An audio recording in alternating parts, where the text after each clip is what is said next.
So friends, बिना किसी देरी के शुरू करते हैं आज की अपनी इस बेहतरीन वीडियो को। अगर आप भी अपनी इंग्लिश को इम्प्रूव करना चाहते हो तो इस वीडियो को एंड तक ज़रूर देखना। सो फ्रेंड्स, यहाँ पर ही किसी को अपने बारे में बता रही कह रही कि मैं एक मिलनसार इंसान हूँ जिसे नए लोगों से मिलना अच्छा लगता है। तो मिलनसार, इसके लिए इंग्लिश में हम यूज़ करते हैं एमिएबल। एमिएबल ध्यान रखना, तो इसे इंग्लिश में बोलेंगे I am an amiable person who enjoys meeting new people. I am an amiable person, मैं एक मिलनसार इंसान हूँ। Who enjoys meeting new people, जिसे नए लोगों से मिलना अच्छा लगता है। मैं इंजॉय करती हूँ नए लोगों से मिलना है, कहना चाह रही है यहाँ पर। I am an amiable person who enjoys meeting new people. मैं जिस किसी से मिलती हूँ उसके प्रति मिलनसार रहने का प्रयास करती हूँ। कह रही कि अजनबी हो, कोई भी हो, अपना हो या अजनबी, मैं जिससे मिलती हूँ उसके प्रति मिलनसार रहने का प्रयास करती हूँ। तो मिलनसार फिर से हम यूज़ करेंगे एमिएबल का। I try to be amiable towards everyone I meet. I try to be amiable towards everyone I meet. मैं जिस किसी से मिलती हूँ उसके प्रति मिलनसार रहने का प्रयास करती हूँ। I try to be amiable towards everyone I meet.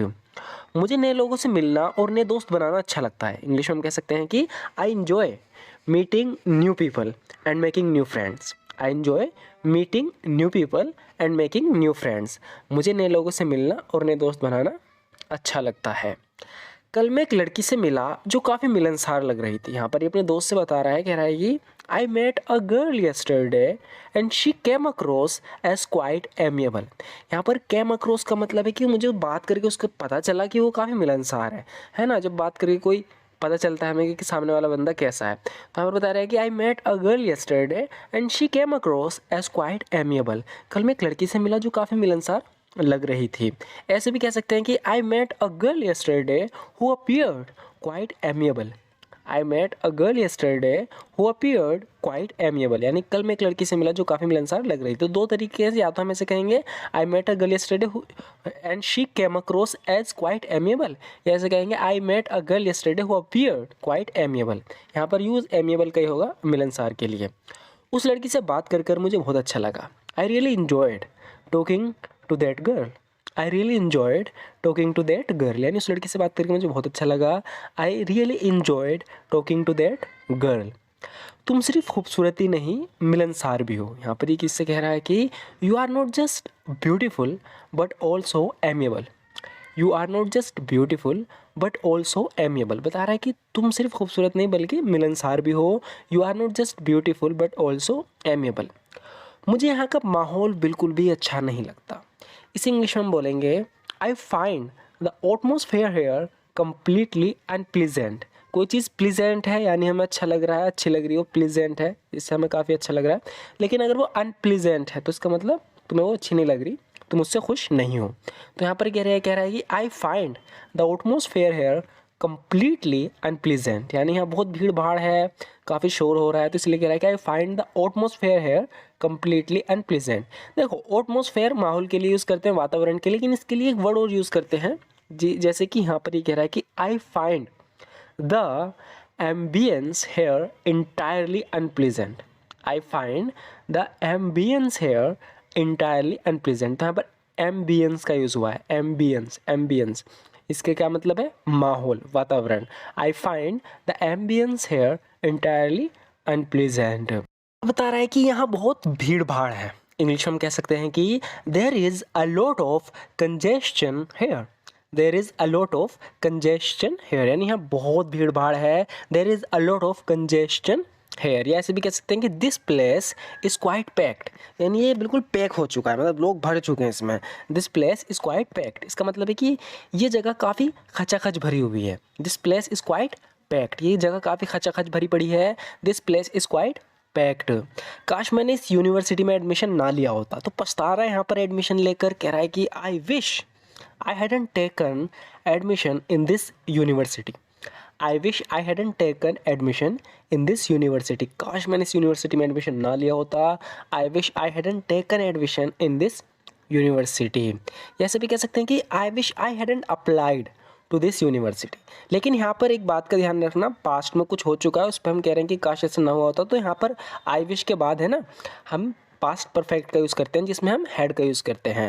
ये कह रहे हैं ना आई हैडंट अप्लाइड, तो अप्लाई तो ये कर चुका है, अब तो यहाँ पर एडमिशन ले चुका है, बस पछता रहा है कि काश ऐसा ना हुआ होता। तो तब भी जब सिचुएशन में कुछ हो चुका है उस पर हम कह रहे हैं कि काश ऐसा ना हुआ होता, तब हम यूज़ करेंगे आई विश, उसके बाद हैड का, हैड और वर्ब की थर्ड फॉर्म, जैसे कि I wish I hadn't taken admission in this university, काश मैंने इस यूनिवर्सिटी में एडमिशन ना लिया होता, या I wish I hadn't applied to this university, काश मैंने इस यूनिवर्सिटी में अप्लाई ना किया होता।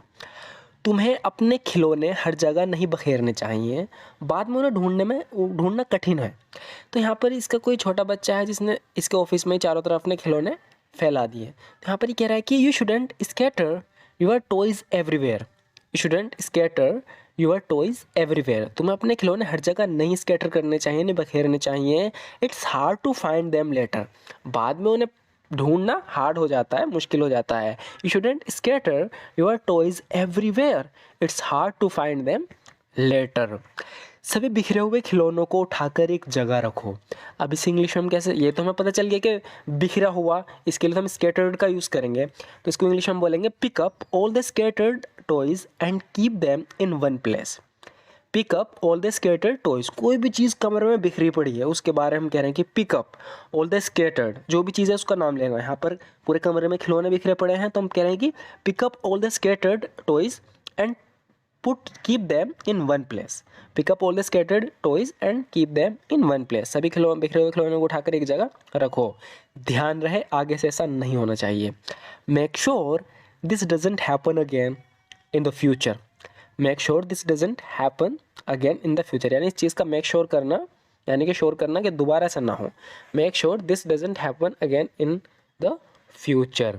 सो फ्रेंड्स, यहाँ पर ये बोल रही है कि पता नहीं उसे इतना समय क्यों लग रहा है। इसे इंग्लिश में बोलेंगे I don't know what is taking him so long, I don't know what is taking him so long, यानी पता नहीं उसे इतना समय क्यों लग रहा है। I don't know what is taking him so long, उसने कहा था वो जल्द वापस आएगा।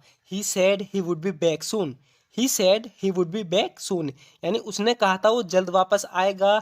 He said he would be back soon. मुझे तुम्हारे यहाँ जल्द आने की उम्मीद नहीं थी, तो यहाँ जल्दी आ गई है, तो इससे कह रही है कि I didn't expect you to get here so soon, I didn't expect you to get here so soon, यानी मुझे यहाँ तुम्हारी जल्दी से आने की उम्मीद नहीं थी। I didn't expect you to get here so soon. वैसे तुम यहाँ किसके साथ आई थी? By the way who did you come here with, by the way who did you come here with, यानी पूछना चाह रही है कि वैसे तुम यहाँ किसके साथ आई थी। सो फ्रेंड, इस सेंटेंस को हम हुम लगा के बना सकते हैं, लेकिन हुम का हम ज़्यादा इस सिचुएशन में यूज़ करते नहीं हैं, इसलिए हम यहाँ हु का यूज़ करेंगे। Bye the way who did you come here with, वैसे तुम यहाँ किसके साथ आई थी? वे दोनों गधे कहाँ हैं? सो फ्रेंड, यहाँ पर ये अपने दो साथियों के बारे में और पूछ रहा है और कह रहा है कि वे दोनों गधे कहाँ हैं। इसे इंग्लिश में बोलेंगे where are those two ass holes, where are those two ass holes, यानी वे दोनों गधे कहाँ हैं? Where are those two ass holes. Late हैं हमेशा की तरह, ये कह रही है late as usual, late as usual, यानी हमेशा की तरह लेट हैं। तुम्हें अचानक से हो क्या गया? What happen to you suddenly, what happen to you suddenly, यानी तुम्हें अचानक से क्या हो गया? What happen to you suddenly. कुछ घंटे पहले तक तो तुम बड़ी खुश लग रही थी। You seemed so happy just a few hours ago, you seemed so happy just a few hours अगो, यानी कुछ घंटे पहले तक तो तुम बड़ी खुश लग रही थी। You seemed so happy just a few hours ago. तुम्हें तो खुश होना चाहिए। You are suppose to be happy, you are suppose to be happy, यानी तुमसे तो उम्मीद की जाती है कि तुम खुश रहो, तो तुम्हें तो खुश होना चाहिए। इन दोनों सिचुएशन में हम बोलेंगे you are suppose to be happy, यानी तुम्हें तो खुश होना चाहिए, आखिरकार तुम्हारी तो शादी होने वाली है। After all you are going to get married, after all you are going to get married, आखिरकार तुम्हारी तो शादी होने वाली है। After all you are going to get married. मेरे खुश ना होने की वजह तुम हो, इसे इंग्लिश में बोलेंगे you are the reason why I am not happy, you are the reason why I am not happy, यानी मेरे खुश ना होने की वजह तुम हो। You are the reason why I am not happy. मुझे नहीं पता था तुम इतना अच्छा खाना बना सकती हो, इसे इंग्लिश में बोलेंगे आई didn't know you could cook so well, I didn't know you could cook so well, यानी मुझे नहीं पता था तुम इतना अच्छा खाना बना सकती हो। I didn't know you could cook so well. वो हमारे अब किसी काम का नहीं है।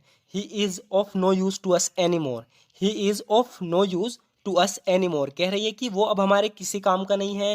He is of no use to us any more, let him go, उसे जाने दो। लेट हिम गो यानी उसे जाने दो। सो फ्रेंड यहाँ पे कह रही है लेट हिम गो, उसे जाने दो।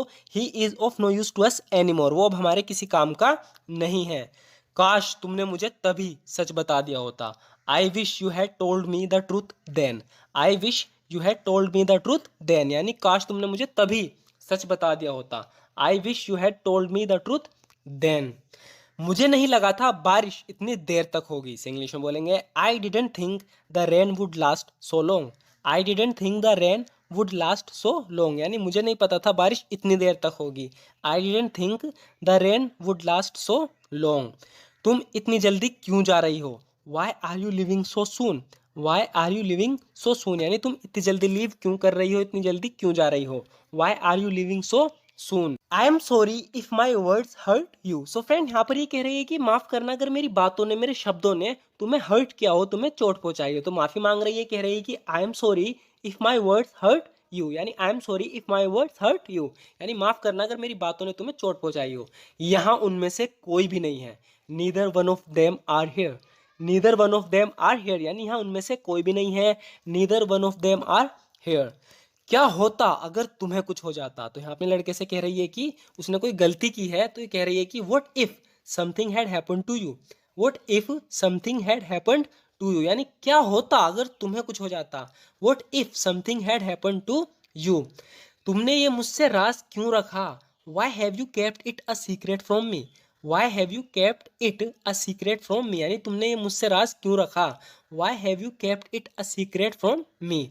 वो सब तो ठीक है, लेकिन ये सब इतनी जल्दी होगा कैसे? तो यहाँ पर इससे कोई कोई काम करने को कह रहा है, तो ये कह रही है कि दैट्स ऑल गुड, यानी वो सब तो ठीक है, that's all good, but how will all this happen so soon. But how will all this happen so soon, यानी वो सब तो ठीक है, लेकिन ये सब इतनी जल्दी होगा कैसे? दैट्स ऑल गुड, वो सब तो ठीक है, बट लेकिन how will all this happen so soon, ये सब इतनी जल्दी होगा कैसे? तुम्हें पता भी है अगर मैं 1 मिनट लेट आती तो क्या हो जाता? इसे इंग्लिश में बोलेंगे do you even know what would have happened if I had come a minute late. Do you know what would have happened if I had come a minute late. तो यानी इसकी लड़की मरने ही वाली थी, इसने आके बचा लिया। ये किससे बोल रही है कि तुम्हें पता भी है अगर मैं 1 मिनट लेट आती तो क्या हो जाता। Do you even know what would have happened if I had come a minute late. काश मेरी शादी तुमसे हुई होती। I wish I had been married to you. I wish I had been married to you, यानी काश मेरी शादी तुमसे हुई होती। I wish I had been married to you. काश मुझे पता होता तुम आ रहे थे। I wish I had known your coming. I wish I had known your coming. तो फ्रेंड्स, इसके दो दोस्त इससे मिलने आ रहे थे, तो उन्हें आने में काफ़ी परेशानी हुई, तो इसे पता नहीं था इसके दोस्त आ रहे हैं, तो इनसे कह रही है कि I wish I had known your coming. काश मुझे पता होता तुम आ रहे थे। I wish I had known your coming, अगर मुझे पता होता तो मैं तुम्हें लेने आ जाती। If I had known I would have come to pick you up. If I had known, I would have come to pick you up. यानी अगर मुझे पता होता तो मैं तुम्हें लेने आ जाती। सो फ्रेंड, बहुत ही ज़्यादा यूजफुल सेंटेंस है। ये कह रही है कि I wish I had known your coming, काश मुझे पता होता तुम आ रहे थे। इफ़ आई हैड नोन, अगर मुझे पता होता। If I had known I would have come, तो मैं आ जाती टू पिक यू अप, तुम्हें लेने। मैं यकीन नहीं कर सकता कि तुम मुझसे मिलने आए। इसे इंग्लिश में बोलेंगे I can't believe you came to see me. I can't believe you came to see me, यानी यकीन नहीं कर सकता कि तुम मुझसे मिलने आए। I can't believe you came to see me. So friend, ये सी का मतलब मिलने से है। सो फ्रेंड, ज़रूर बताना आपको आज की वीडियो कैसी लगी, क्योंकि आज की वीडियो में बस इतना ही। अगर आपको वीडियो थोड़ी सी भी यूजफुल लगी हो तो हमारी इस वीडियो को लाइक ज़रूर कर देना। सो फ्रेंड, अगर आप भी इसी तरीके से इंग्लिश सीखना चाहते हो, इंग्लिश बोलना चाहते हो अच्छे से, अपनी इंग्लिश को इम्प्रूव करना चाहते हो, तो आप हमारे चैनल को सब्सक्राइब ज़रूर कर लेना, क्योंकि इस चैनल पर हम इस तरह की वीडियोज़ रेगुलर अपलोड करते रहते हैं। सो फ्रेंड, अगर आपको ये तरीका अच्छा लगा हो, अगर आप इसी तरीके से प्रैक्टिस करना चाहते हो वो भी रेगुलर, तो फ्रेंड हमारे इस चैनल को सब्सक्राइब करना बिल्कुल भी मत भूलना। और ज़रूर बताना ये वीडियो आपको कैसी लगी, अच्छी लगी हो तो लाइक कर देना। And thank you so much for watching this video friends.